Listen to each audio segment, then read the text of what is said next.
海影是离家保育类热人的度假哦，逐当的4月到8月会飞来台湾的华人客、甲日本客出海口生团。也毋过最近发现讲这个所在受到真侪破坏。华人野鸟协会另外伫和平客出海口，嘛发现讲有真侪海影在生团。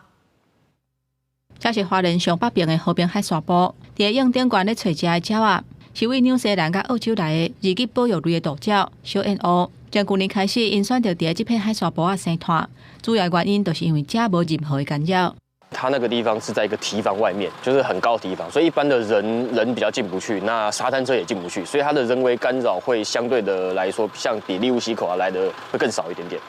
小燕鸥每一年4月至8月会飞来台湾，因为伫华人主要是伫华人客或者是日本客出海口。不过最近这几年因为人为或者是动物的干扰，小燕鸥栖地受到破坏。即马和平客是新的据点，嘛互当地工业区的业者是真感动，所以会成立巡守队来协助保育。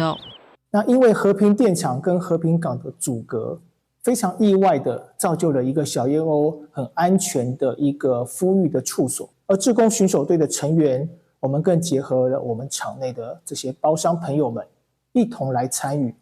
野鸟协会甲台泥公司头一届合作，嘛互小燕鸥伫和平客出海口数量有稳定的成长，目前差不多有120艘。团队按算3年来，互番石率提悬10%，嘛去学校推广小燕鸥保育、环境教育的课程。